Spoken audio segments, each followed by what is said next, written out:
Am I the only one? In July of 2021, country singer and former lead singer of nu metal band Stained, Aaron Lewis, released the single Am I the Only One, a stripped-down guitar ballad about his conservative view on modern society, such as his disapproval of removing Confederate statues and his vague disdain for left-wing activists, specifically mentioning fellow country star Bruce Springsteen in a disappointed tone. Despite its subject matter and overwhelmingly negative critical reception due to Billboard still favoring physical album sales, Am I the Only One debuted on the country charts at number 1 and peaked on the Hot 100 at number 14 within its first 2 weeks, becoming the most successful single of his solo career and single-handedly boosting the track's album, 2022's Frayed at Both Ends, to number 39 on the album charts. In March of 2022, after years of becoming an infamous social media provocateur, 2000s rap rock star Kid Rock released an album titled Bad Reputation, including several singles tackling topics like his disdain for mask mandates, cancel culture, and big tech censorship, and from which sold over 25,000 copies in its first 2 weeks, though didn't make it high on the album charts and was universally mocked by critics. In August of 2023, 80s shock rock singer Alice Cooper was interviewed by Stereo Gum, in which he's asked about his opinion on transgender youth and gender-affirming care in general. In light of other stars from his time, like Paul Stanley of Kiss and Twisted Sister's Dee Snider, people with normally ahead of their time progressive views on gender expression making claims about normalizing trans identity being confusing or mentally harmful to children. In response to the question, Cooper states he worries that the current uptick in open transgender people is just a fad, and shows he holds similar beliefs on the ethics of trans youth to his contemporaries. He also parrots the harmful stereotype of men becoming trans on a whim to enter the women's restroom, as well as vaguely rambling about the absurdity of political correctness and the whole woke thing. These are only a handful of the many recent political controversies I could use as examples, and individually these are all just typical celebrity incidents. But if you put them all in a single timeline like this, an interesting pattern begins to emerge of aging rock figures becoming more strongly and openly conservative, or at least more susceptible to individual right-wing talking points, and in certain cases using their newfound reputation gained from expressing these views as a consistently successful marketing tool. And speaking personally, there's been no event within this trend that's fascinated me more than what occurred on March 6th, 2023, when the Instagram for 90s ska band the Mighty Mighty Bosstones announces that their ex-frontman Dicky Barrett has created a brand new rock supergroup named The Defiant, with a roster filled with other artists of a similar ilk in more ways than one, like the former drummer of The Offspring and the former lead guitarist of Smash Mouth. Now, individual members of disparate bands forming their own independent creative projects is nothing new, it's been happening since the 60s, but that type of collaboration happening directly because of this recent wave of shallowly ideology-focused music production is frankly a really amusing premise. Music is already an inherently collaborative process, and conservative-adjacent people tend to naturally form strong social groups over their shared persecution complex, so I'm honestly shocked it took us this long to get a group formed through this method. The many paths that needed to be crossed, and the shocking number of scandals to be weathered in order to lead us to this announcement are all both important for context and make the hook for this new band a lot more interesting conceptually. So before we go too deep, let's first meet the characters we'll be following on this journey.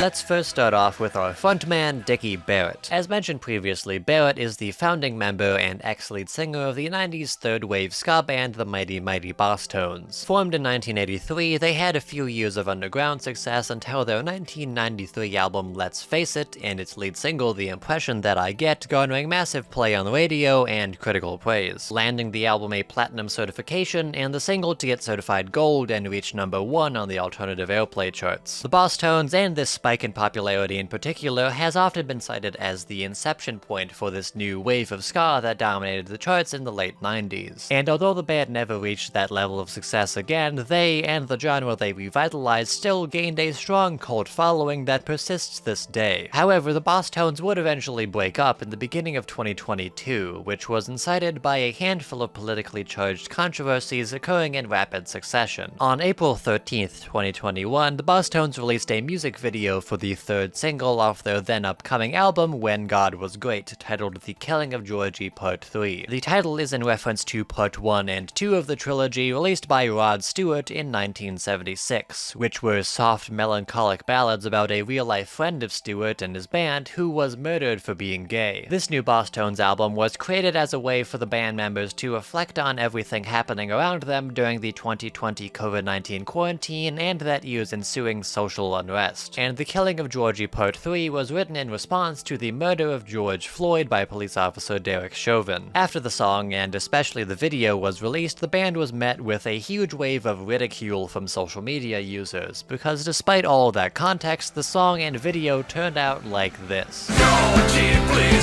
stay. They took your breath away.